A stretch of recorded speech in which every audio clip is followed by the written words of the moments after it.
দেশের বিভিন্ন অঞ্চলের উপর দিয়ে সর্বোচ্চ ৮০ কিলোমিটার বেগে ঝড়ের পূর্বাভাস, ২ নম্বর নৌ হুঁশিয়ারি সংকেত জারি।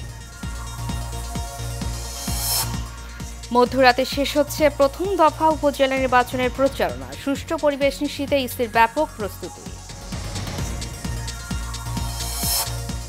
এবং দ্বিতীয় টি-20তে জিম্বাবুয়েকে ৬ উইকেটে হারালো বাংলাদেশ, ৫ ম্যাচ সিরিজের ২-০তে এগিয়ে টাইগাররা।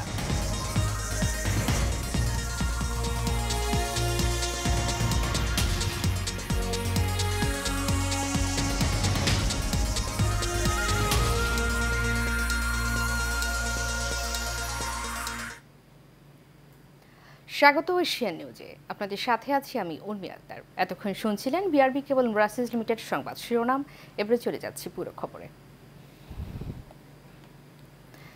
দেশের বিভিন্ন অঞ্চলের উপর দিয়ে আজ সর্বোচ্চ ৮০ কিলোমিটার বেগে ঝড়ের পূর্বাভাস দিয়েছে আবহাওয়া অফিস। ভোর ৫টা থেকে দুপুর ১টা পর্যন্ত দেশের অভ্যন্তরীণ নদীবন্দরগুলোর জন্য দেয়া পূর্বাভাসে এ তথ্য জানানো হয়েছে। এতে বলা হয়েছে, ময়মনসিংহ ও সিলেট অঞ্চলসমূহের উপর দিয়ে পশ্চিম অথবা উত্তর পশ্চিম দিক থেকে ঘন্টায় ৬০ থেকে ৮০ কিলোমিটার বেগে বৃষ্টি অথবা বজ্র বৃষ্টি সহ অস্থায়ীভাবে ঝড়ো হাওয়া বয়ে যেতে পারে। এসব এলাকার নদীবন্দর সমূহকে ২ নম্বর নৌ হুঁশিয়ারি সংকেত দেখাতে বলা হয়েছে। এছাড়া রংপুর এবং কক্সবাজার অঞ্চলসমূহের উপর দিয়ে পশ্চিম অথবা উত্তর পশ্চিম দিক থেকে ঘন্টায় ৪৫ থেকে ৬০ কিলোমিটার বেগে বৃষ্টি অথবা বজ্র বৃষ্টি সহ অস্থায়ীভাবে দমকা অথবা ঝোড়ো হাওয়া বয়ে যেতে পারে। এসব এলাকার নদীবন্দর সমূহকে ১ নম্বর সতর্ক সংকেত দেখাতে বলা হয়েছে। আরও ৬ দিন দেশ জুড়ে ঝড় বৃষ্টির সম্ভাবনা রয়েছে বলে জানিয়েছে আবহাওয়া অধিদপ্তর।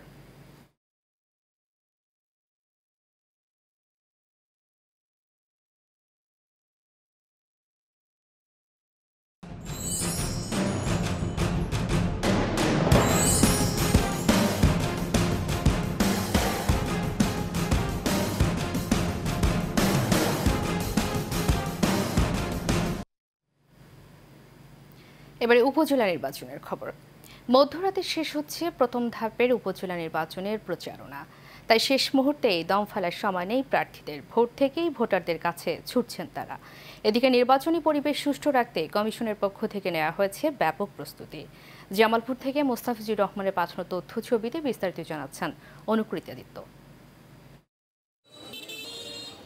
নির্বাচনী হাওয়ায় বদলে গেছে জামালপুর সদর উপজেলার দৃশ্যপট। পাড়া মহল্লা অলিগলি ছেয়ে গেছে ব্যানার, পোস্টার আর ফেস্টুনে। সাধারণ ভোটারদের অভিমত, এবার নির্দলীয় প্রতীকে উপজেলা নির্বাচন হওয়ায় প্রার্থীদের কাছে সাধারণ ভোটারদের কদর অনেকটাই বেড়েছে।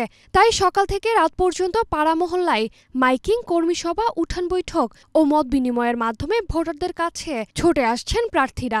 উপজেলা চেয়ারম্যান হিসেবে যিনি জনগণের কাজ করবে, সৎ লোক, সেরকম একজন চেয়ারম্যান আমরা চাই। যাদেরকে আমরা সবসময় ডাকলে পামো, কাছে পামো, আমরা সেই ধরনের একজন ক্যান্ডিডেট আমরা বাচ্চা নেব। যেহেতু দলীয় কোনো প্রতীক নাই, নিরপেক্ষ নির্বাচন হবে আমরা প্রত্যাশা করছি।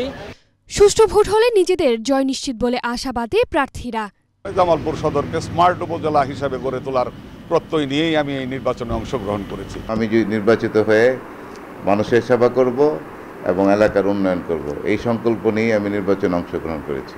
এই নির্বাচনটা একটি ব্যতিক্রম নির্বাচন। আমরা আশা করি একটি শান্তিপূর্ণ, অবাধ, নিরপেক্ষ নির্বাচন ইনশাল্লাহ সকলের সহযোগিতায় করতে সক্ষম হব। ইভিএমের মাধ্যমে সুষ্ঠু ও নিরপেক্ষ ভোট গ্রহণের জন্য সব ধরনের প্রস্তুতি নেওয়া হয়েছে বলে জানিয়েছেন জেলা নির্বাচন কর্মকর্তা ও রিটার্নিং অফিসার। সদর উপজেলায় ইভিএম পদ্ধতিতে ভোট গ্রহণ অনুষ্ঠিত হবে। আমাদের ইভিএম ইতিমধ্যে চলে আসছে, সেগুলো আমরা পরীক্ষা নিরীক্ষা করছি, আমরা প্রস্তুতি নিচ্ছি খুব ভালোভাবেই। জামালপুর সদর উপজেলার 15টি ইউনিয়ন ও একটি পৌরসভার ৫,৫১,৪৫৫ জন ভোটার ইভিএম এর মাধ্যমে ভোটাধিকার প্রয়োগ করবেন। অনুকৃতি আদিত্য, এশিয়ান টেলিভিশন। দর্শক, উপজেলা নির্বাচনের প্রচারণার আরও খবর জানিয়েছেন সিরাজগঞ্জ থেকে সহকর্মী জিন্না ফারুক। পরিষদ নির্বাচন সেটা কিন্তু আমরা দেখতে পাচ্ছি যে প্রচার প্রচারণা শেষ সময় ব্যস্ত সময় পার করছেন প্রার্থীরা। তো সিরাজগঞ্জের 3টি উপজেলার প্রচার প্রচারণা কিন্তু আজকে রাত 12টা পর্যন্ত প্রার্থীরা প্রচার প্রচারণা করতে পারবেন। এরপরে কিন্তু আমরা দেখছি যে প্রচার প্রচারণা বন্ধ হয়ে যাবে। তো আইনশৃঙ্খলা বাহিনী এবং নির্বাচন কমিশন যেটা জানিয়েছে যে প্রচার প্রচারণা চালিয়ে যাচ্ছে। আমরা দেখছি যে প্রার্থীরা এবং স্বজনরা তারা কিন্তু এই ভোট যুদ্ধে মাঠে নেমেছে, বিভিন্ন প্রতিশ্রুতি দিয়ে কিন্তু তারা ভোটারদের কাছে ভোট চাচ্ছে। আমরা একটু একজন প্রার্থীর সাথে কথা বলতে চাই, সিরাজগঞ্জের যিনি সদর উপজেলায় আনারস প্রতীক নিয়ে যিনি প্রতিদ্বন্দ্বিতা করছেন, রিয়াজউদ্দিন। আমরা দেখছি যে তার স্বজনরা এবং পরিবারের সদস্য যারা আছে তারা কিন্তু ভোটের মাঠে রয়েছেন এবং বিভিন্ন ভোটারদের সাথে কথা বলছেন। আমরা স্বজনদের সাথে কথা বলতে চাই, আসলে আপনারা কেমন সাড়া পাচ্ছেন ভোটের মাঠে বা কি কেমন দেখছেন? আমি বলতে পারি যে আমাদের চাইতে জনগণ বেশি উৎসাহী, কারণ জনগণ যা আমার আব্বার কার্যক্রম গত 2 টার্মে সে ছিলেন, তারা মূল্যায়ন করেছেন, তারা জানেন তারা আমার আব্বা সিরাজগঞ্জ সদর উপজেলার জন্য কি করেছেন। তো তাদের উৎসাহ বেশি। তো আমার প্রশাসনের কাছে, নির্বাচন কমিশনের কাছে দাবি আবেদন, নির্বাচনের দিন যেন পরিবেশ সুষ্ঠু, সুন্দর, নির্বিঘ্ন থাকে। যদি সুষ্ঠুভাবে নির্বাচন হয় আমার বাবা 80 to 90% ভোটে জয়যুক্ত হবে। আমরা আসলে চাচ্ছি যে মাননীয় প্রধানমন্ত্রী, নির্বাচন কমিশন এবং প্রশাসনের কাছে আমরা এটাই চাচ্ছি যে আগামী যে নির্বাচনটা হচ্ছে এটা সুষ্ঠু এবং সুন্দরভাবে হোক। আজকে রাত 12টা যেহেতু প্রচার প্রচারণা শেষ হচ্ছে এবং আমরা সাধারণ ভোটারদের সাথে কথা বলে যেটা জেনেছি যে তাদের যে পছন্দের প্রার্থী এবং যারা যে প্রার্থী নির্বাচিত হয়ে তাদের সুখ দুঃখে পাশে থাকবে এবং তাদের দেখভাল করবে এবং জনজীবনে যে তাদের পাশে থাকবে এমন প্রার্থীকে বেছে নেবেন। তো সিরাজগঞ্জ থেকে এই ছিল উপজেলা পরিষদ নির্বাচনের প্রচার প্রচারণা শেষ সময়ের ব্যস্ততা নিয়ে সর্বশেষ অবস্থা। চলে যাচ্ছে অন্যান্য প্রসঙ্গে।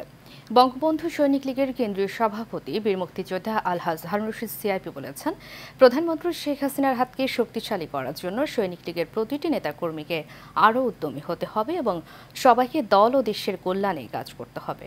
রাজধানীর কয়েকটি থানায় বঙ্গবন্ধু সৈনিক লীগের নতুন কমিটি ঘোষণা উপলক্ষে আয়োজিত অনুষ্ঠানে তিনি সব কথা বলেন। বিস্তারিত রকিব মানিকের রিপোর্টে। রাজধানীর রামপুরা, বাড্ডা, তেজগাঁও শিল্পাঞ্চল থানার বঙ্গবন্ধু সৈনিক লীগের আহ্বায়ক কমিটির ঘোষণা উপলক্ষে এই আয়োজন। রামপুরা থানায় ছাত্রলীগের সাবেক নেতা মোহাম্মদ সাইফুল ইসলামকে আহ্বায়ক করে 37 সদস্যের কমিটি ঘোষণা করেন বঙ্গবন্ধু সৈনিক লীগের কেন্দ্রীয় কমিটির সভাপতি বীর মুক্তিযোদ্ধা আলহাজ হারুন রশিদ সিআইপি। জাতির পিতা শেখ মুজিবুর রহমান, তার নামে সংগঠন, মাননীয় প্রধানমন্ত্রীর অন্তরের সংগঠন বঙ্গবন্ধু সৈনিক লীগ। আমরা কিন্তু সংগঠনে যাইয়া কোনো দুর্নীতি, চাঁদাবাজি এবং নেশাখোর তাদেরকে ভালো করার জন্য এই সংগঠন, আর এলাকার গরিব মানুষের সহযোগিতার জন্য সংগঠন। অনুষ্ঠানে বঙ্গবন্ধু কেন্দ্রীয় কমিটির সভাপতি বলেন, জামাত শিবিরের ষড়যন্ত্র থেকে দেশকে বাঁচাতে হবে, এদের বিষয়ে সবাইকে সতর্ক থাকতে হবে। মাননীয় প্রধানমন্ত্রী এই দেশকে যেভাবে এগিয়ে যাচ্ছে, বঙ্গবন্ধু সৈনিক লীগ এগিয়ে যাব ইনশাল্লাহ।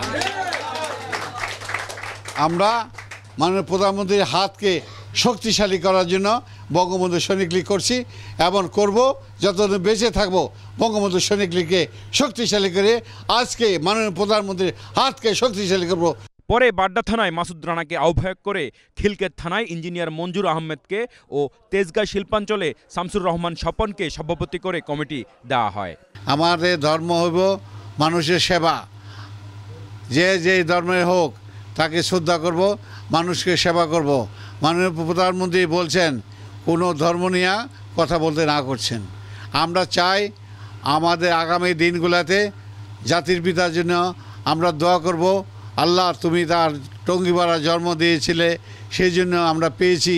এ সময় বঙ্গবন্ধু সৈনিক লীগের ঢাকা মহানগর উত্তরের আহ্বায়ক ইঞ্জিনিয়ার AK মুজিবুর রহমান, যুগ্ম আহ্বায়ক আব্দুল্লাল মামুন ও মোহাম্মদ শহীদুল ইসলাম সহ বিভিন্ন স্তরের নেতাকর্মীরা উপস্থিত ছিলেন। রকিব মানিক, এশিয়ান টেলিভিশন, ঢাকা। এবারে বাংলাদেশ জিম্বাবুয়ে T20 সিরিজ প্রসঙ্গ। পাঁচ ম্যাচের টি-20 সিরিজের দ্বিতীয় ম্যাচে জিম্বাবুয়েকে 6 উইকেটে হারিয়েছে বাংলাদেশ।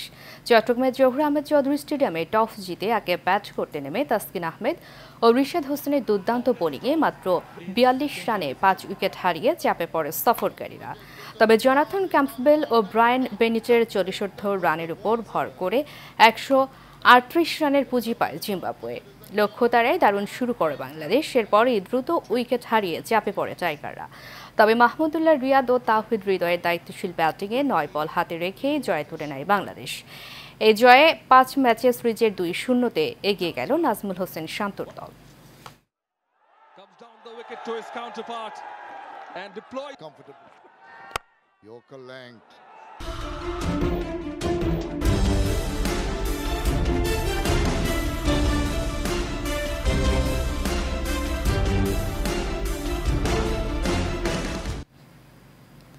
জলবায়ু পরিবর্তনের প্রভাবে অনাবৃষ্টি সহ নানা প্রাকৃতিক দুর্যোগ, উজানের একতরফা পানি প্রত্যাহার আর কার্যকর উদ্যোগের অভাবে অস্তিত্বের সংকটে পড়েছে লালমনিরহাটের 8টি ছোট নদী। এতে হুমকিতে পড়েছে পরিবেশ, বিরূপ প্রভাব পড়েছে নদীর উপর নির্ভরশীল মানুষের জীবন জীবিকায়।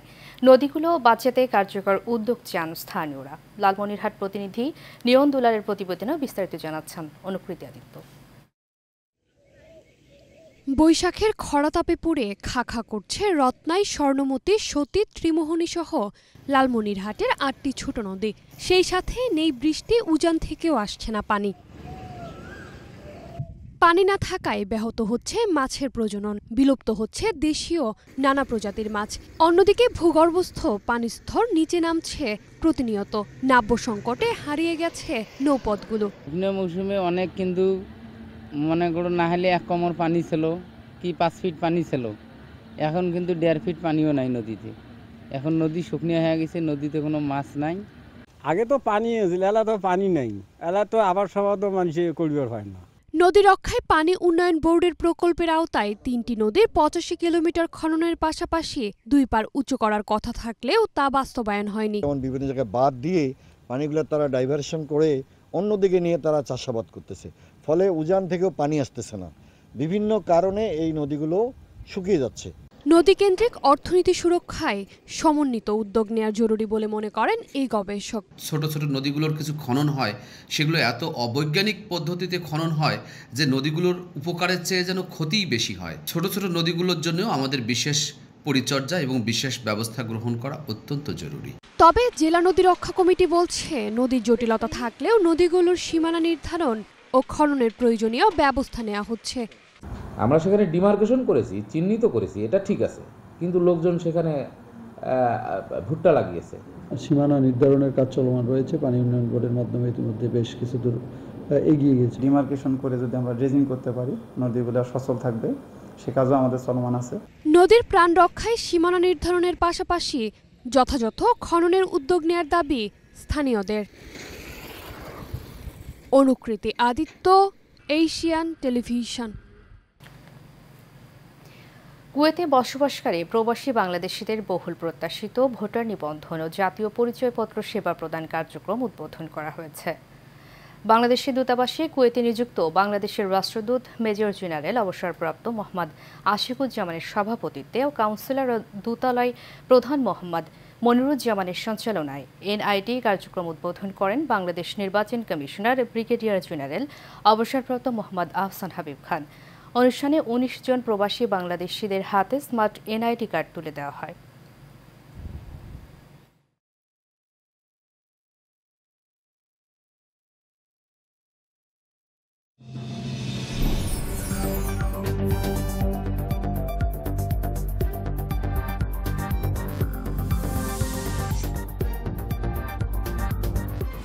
HM Expert B500 CWR স্বাধীনতার সুবর্ণ জয়ন্তীতে নতুন বাংলাদেশ গড়ার প্রত্যয়। HM Steel B500 CWR।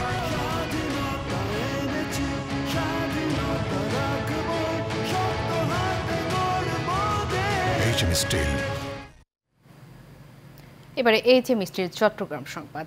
চট্টগ্রামে 21শে পদকে ভূষিত প্রফেসর ডক্টর জিনবোধি মহস্তবীরের প্রণীত অভিধর্ম পিটকের বিহঙ্গ প্রথম খণ্ড বঙ্গানুবাদ গ্রন্থের প্রকাশনা অনুষ্ঠিত হয়েছে। অনুষ্ঠানে সভাপতিত্ব করেন বাংলাদেশ সংঘরাজ ভিক্ষু মহাসভার উপসংঘরাজ ও রাউজান মহামণি মহানন্দ সংঘরাজ বিহারের অধ্যক্ষ শাসনস্তমত ভতন্দ্র ধর্মপ্রিয় মহাথের। প্রধান অতিথি হিসাবে উপস্থিত ছিলেন চট্টগ্রাম বিশ্ববিদ্যালয়ের পালি বিভাগের সাবেক চেয়ারম্যান অধ্যাপক সুমঙ্গল বড়ুয়া। নিউজ তার আগে বিআরবি কেবল ইন্ডাস্ট্রিজ লিমিটেড সংবাদ শিরোনাম বলে জানাবো আরও একবার।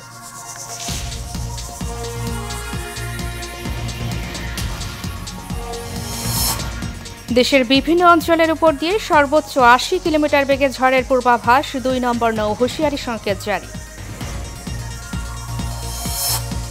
মধ্যরাতে শেষ হচ্ছে প্রথম দফা উপজেলা নির্বাচনের প্রচারণা, সুষ্ঠু পরিবেশ নিশ্চিতে ইসির ব্যাপক প্রস্তুতি। এবং দ্বিতীয় টি-20তে জিম্বাবুয়েকে ৬ উইকেটে হারালো বাংলাদেশ, ৫ ম্যাচ সিরিজের ২-০তে এগিয়ে টাইগাররা।